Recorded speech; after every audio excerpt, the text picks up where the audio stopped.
Hello friends, myself Mr. Vinala Patel, working as a lecturer in Mechanical Engineering Department from Bhagapur Polytechnic, Navsari. Today I will discuss about projection of lines part 6. Here is the problem given. The front view and top view of 100 mm long line PQ measures 85 and 75 mm respectively.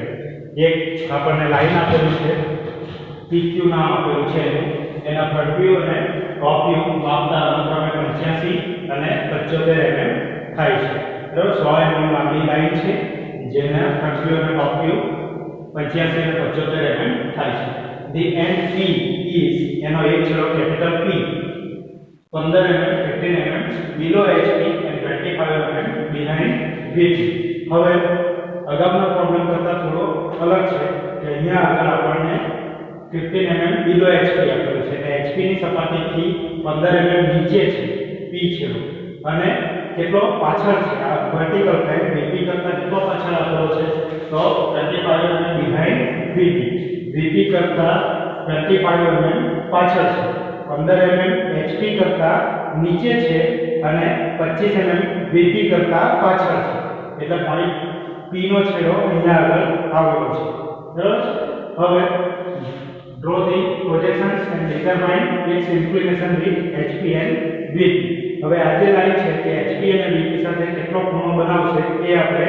Find કરવાનું છે તો એ કઈ રીતે find કરીશું તો એના માટે સૌપ્રથમ આપણે XY લાઈન ડ્રો કરીશું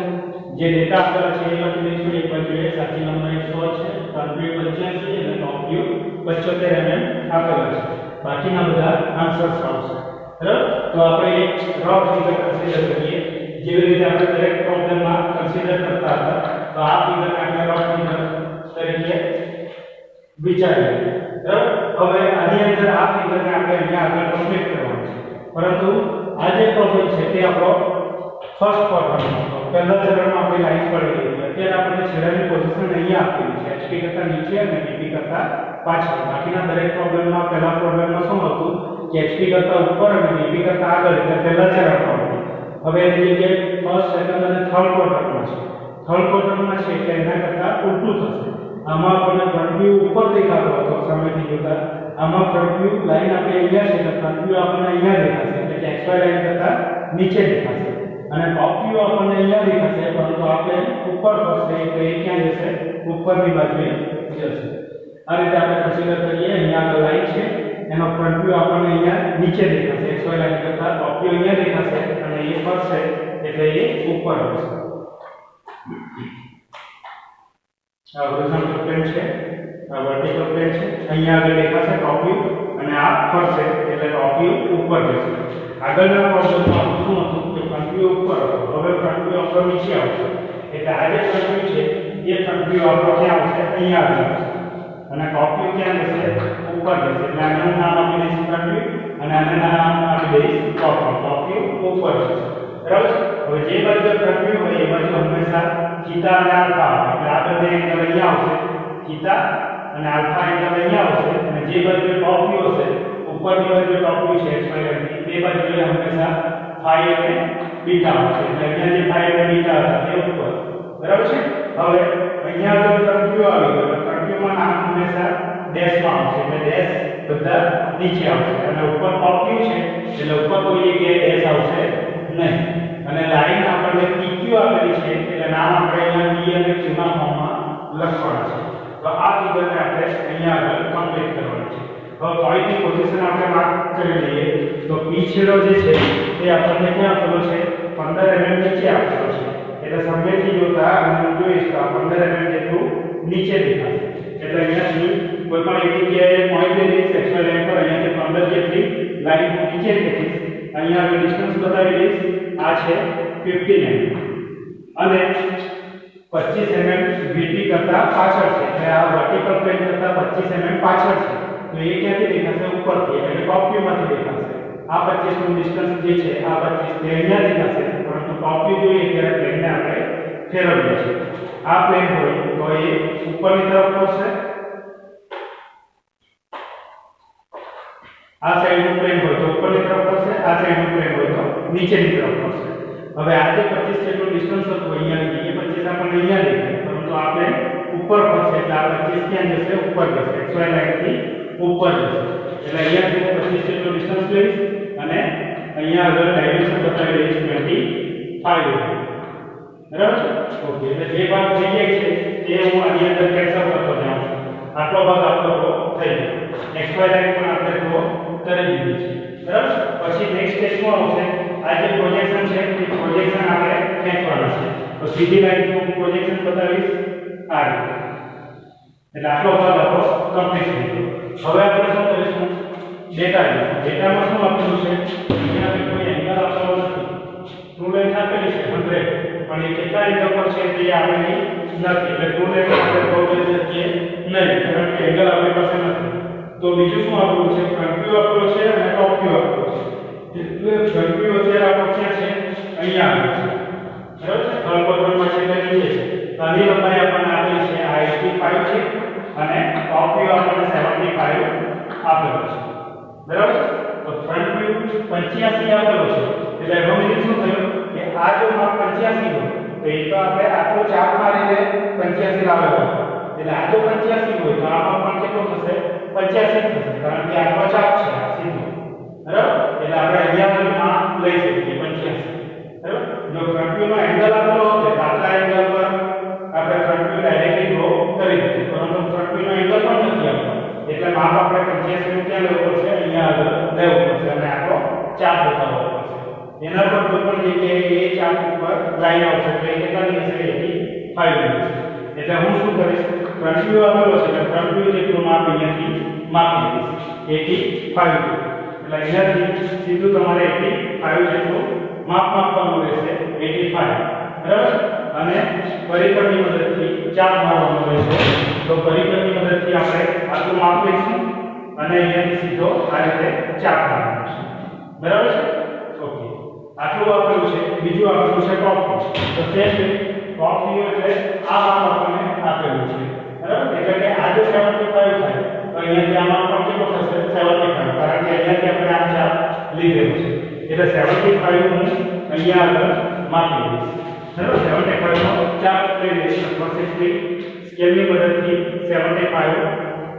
આપણે લઈ લઈશું તો આ 75 જ્યાં આગળ આવે ત્યાંથી આપણે ચાપ અહીંયા આગળ પરિકર મૂકીશ અહીંયા આગળ પેન્સિલ મૂકીશ અને સીધી આ રીતે ઉપરની તરફ ચાપ મૂકીશું બરાબર એટલે એ ચાપ પણ આપણો આવી ગયો આ ચાપનું કામ પણ થઈ ગયું આ ચાપનું કામ પણ થઈ ગયું હવે જો બાકી શું છે બે ડેટા આપણે કન્સિડર કરી લીધા ફ્રન્ટ વ્યૂ અને ટોપ વ્યૂ પરથી આટલી વસ્તુ આપણે કરી શકીએ છીએ અહીંયા 85 નો ચાપ 75 નો ચાપ હવે જો આની અંદર જોતા દેખાશે કે આ લાઈન સીધી આપણી નીચે જાય છે તો અહીંયા પણ સીધી લાઈન નીચે ખેંચી શકીશ એટલે આને સેક્સપરની મદદથી સીધી લાઈન નીચેની તરફ ખેંચી દો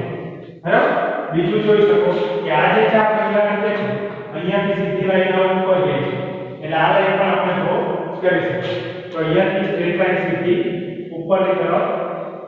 ખેંચી દો બરાબર છે ચાલો એટલે આટલું આપણો થઈ ગયું અહીંયાથી આ ભાગ પણ થઈ ગયો આટલો ભાગ આપણો કેન્સલ થઈ ગયો હવે શું ડ્રો કરી શકાય એવું છે તો બે ડેટા પરથી આપણે આટલી વસ્તુ મેળવી લીધી હવે હું ટ્રુ લેન્થ કન્સિડર કરીશ તો ટ્રુ લેન્થ કેટલી છે 100 છે તો ટ્રુ લેન્થ આમાં કઈ આપેલી છે આ જે છે તે સાચી લંબાઈ છે અને એક આ સાચી લંબાઈ છે તો એ 100 જેટલી લંબાઈ છે તો એ સામે ટચ કરશે આ ચાપમાંથી જે સીધી લાઈન આવે છે એને ટચ કરશે તો 100 જેટલું હું માપ લઈશ સ્કેલ ઉપર અહીંયાથી 100 જેટલું માપ લઈશ અને અહીંયાથી સીધો ચાપ મૂકીશ આ મળી જશે અથવા સ્કેલની મદદથી 100 માપ લઈશ આ રીતે અહીંયાથી સપોઝ કે અહીંયા આવે છે બરાબર છે આટલું 100 બરાબર અથવા સિમ્પલી આનાથી તમે 100 માપો પરિપતિ અને આખો ચાપ મૂકો એટલે અહીંયા તમને પોઈન્ટ મળી જશે બરાબર ઓકે તો આ જે પોઈન્ટ છે એ પોઈન્ટનું નામ શું છે b1 ડેશ કારણ કે ફ્રન્ટ વ્યૂ આપણો નીચે છે એટલે અહીંયા હું નામ આપી દઈશ b1 ડેશ b1 અને ડેશ બરાબર છે અહીંયા આગળ હવે બીજી કઈ લાઈન આવે છે એક આ લાઈન આપણી આવી હજુ એક આડી લાઈન બાકી છે તો આમાંની આડી લાઈન પણ હું અહીંયા આગળ ડ્રો કરી દઈશ તો આ આડી લાઈન કામ પતી ગયું આડી અને ઊભી લાઈન આવી હવે કઈ લાઈન બાકી છે આ પોઈન્ટ આગળ તો આ લાઈન બાકી છે તો એને હું જોઈન્ટ કરીશ અહીંયાથી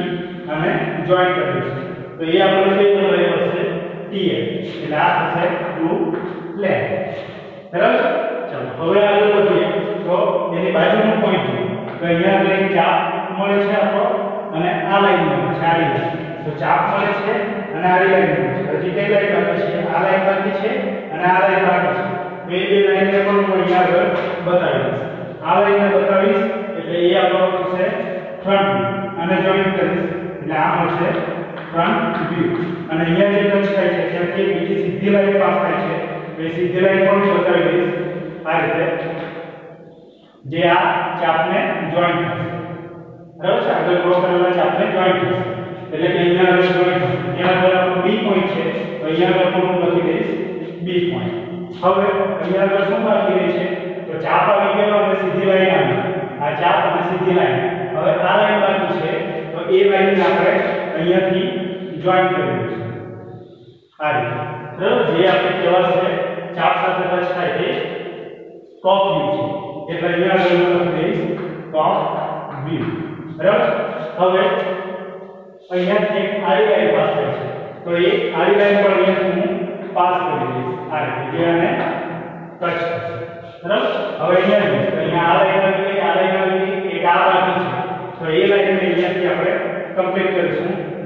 અહીંયાથી જોઈન્ટ કરીશું ત્યાં આપણે નામ આપેલું છે B1 ટોપ વ્યૂ છે એટલે ડેશ નહીં આવશે હવે આમાં ડાબા ઓટોમેટિકલી મળી જશે આપણને અહીંયાથી આમાં માપી લઈશું તો આ કેટલું થવું જોઈએ 100 થવું જોઈએ આ ટ્રુ લેન્થ 100 હોય તો આપણને કેટલી થવી જોઈએ 100 થવી જોઈએ ટ્રુ લેન્થ ઉપર અને નીચે સેમ જ હશે બરાબર છે ઓકે તો આ પ્રોબ્લેમ આપણો કમ્પ્લીટ થઈ ગયો છે હવે જે નોટેશન બાકી છે તે લખી દો આ બાજુ આપણા ડેશ વાળા આવશે કારણ કે આ ફ્રન્ટ વ્યૂ છે હવે આપણને નામ PQ લાઈનના ફોર્મમાં આપેલું છે એટલે P ડેશ લખું છું અહીંયા આગળ Q ડેશ લખું અહીંયા આગળ B1 ડેશ નહીં પણ હું શું લખીશ Q1 ડેશ કારણ કે લાઈન PQ આપણને આપેલી છે એટલે Q1 ડેશ અહીંયા આગળ એની જગ્યાએ શું લખીશ P લખીશ ટોપ વ્યૂ છે એટલે P ડેશ નહીં આવશે P બીજો છેડો છે આપણો Q એટલે ટોપ વ્યૂ થશે આપણો PQ અને આ શું થશે Q1 બરાબર આમાં આપણે ચાપ કઈ રીતે મારેલા છે એ રીતે આપણે એરો બતાવીશું અહીંયાથી આપણે આમ ગયેલા છે તો એ ચાપ પર એરો બતાવ્યો તો એક સીધી રેખા પર એરો બતાવ્યો બરાબર જે બાજુએ ફ્રન્ટ વ્યૂ છે તે XY ની નીચેની બાજુએ ફ્રન્ટ વ્યૂ છે તે બાજુએ હંમેશા થીટા અને આલ્ફા આવશે એટલે આ રીતે હું એંગલ બતાવી દઈશ અને જે બાજુએ ટોપ વ્યૂ છે એટલે ઉપરની બાજુએ અત્યારે ટોપ વ્યૂ છે એ બાજુએ ફાઈ અને બીટા આવશે એટલે અહીંયા આગળ ફાઈ અને બીટા એંગલ બતાવી દઈશ અને ટોટલ 5 લાઈન હું ડાર્ક કરી દઈશ એક આ ફ્રન્ટ વ્યૂની એક થશે આ ટોપ વ્યૂની લાઈન એને જોઈન્ટ કરતું એન્ડ પ્રોજેક્ટર આ સીધું વર્ટિકલ આવશે અને એક આ ટ્રુ લેન્થ આવશે બીજી અહીંયા આગળ ટ્રુ લેન્થ આવશે તો આટલી લાઈન આપણે ડાર્ક બતાવીશું બાકીની વસ્તુ જંક છે અને અહીંયા આગળ આપણે લખી દઈશું આ જે સીધી લાઈન પાસ થાય છે આની એ Q અને Q1 માંથી પાસ થાય છે એટલે અહીંયા આગળ લખીશું locus of points Q and Q અને અહીંયા આગળ Q ડેશ અને Q1 ડેશ માંથી પાસ થાય છે એટલે આપણે લખીશું locus of points Q dash and Q1 dash બરાબર હવે જે બાકીના ડેટા ઘટે છે એ આપણે માપીને જોઈ લઈશું જો ટ્રુ લેન્થ ઓલરેડી આપણે આપેલી છે ત્યાં લખાયેલું છે ટોપ વ્યૂ માપ આપણને આપેલું છે અને ફ્રન્ટ વ્યૂ માપ પણ આપેલું છે 85 અને 75 ટોપ વ્યૂ 75 ફ્રન્ટ વ્યૂ 85 એ માપ પણ આવી ગયું હવે એંગલના માપ બાકી છે તો એ આપણે અહીંયાથી માપી લઈશું થીટા કેટલો થાય છે તો થીટા અહીંયાથી માપતા આપણો થશે 42 ડિગ્રી અહીંયાથી આપણે માપીશું આ રીતે તો આ 42 જેટલો તમારો આન્સર આવશે અને 42 ડિગ્રીમાં તમે સિમ્બોલ લખીશ પછી સોરી થીટા એટલે આ માપવાનું છે આ માપ તમારું જો 10 20 30 40 અને 42 જેટલું થાય છે એટલે થીટા 42 થશે થીટા સાથે આલ્ફા આવે છે તો આલ્ફાનું માપ કેટલું થાય છે થીટા ઇક્વલ ટુ આપણો 42 આવ્યો આલ્ફા માપ લીધો તો આલ્ફા થશે તમારો 40 50 51 52 એટલે આલ્ફા આવશે 52 ડિગ્રી પછી આપણે માપીશું phi અને બીટા તો અહીંયાથી માપીશું આ રીતે પોઈન્ટ મૂકીશ તો આ આવે છે 10 20 અને 30 બરાબર આપણે લખી દઈશું phi = 30 ડિગ્રી અને બીટા બીટા એટલે આ phi સાથે હંમેશા બીટા આવશે તો બીટાનું માપ કેટલું થાય છે 10 20 30 40 અને 2 42 એટલે 42 ડિગ્રી તો જેટલા પણ આન્સર્સ નહીં બતાવેલા હોય ઇવન ડેટામાં નહીં આપવું હોય એટલા નોટેશન્સ આપણે આન્સર્સમાં આપવાના રહેશે ઓકે થેન્ક યુ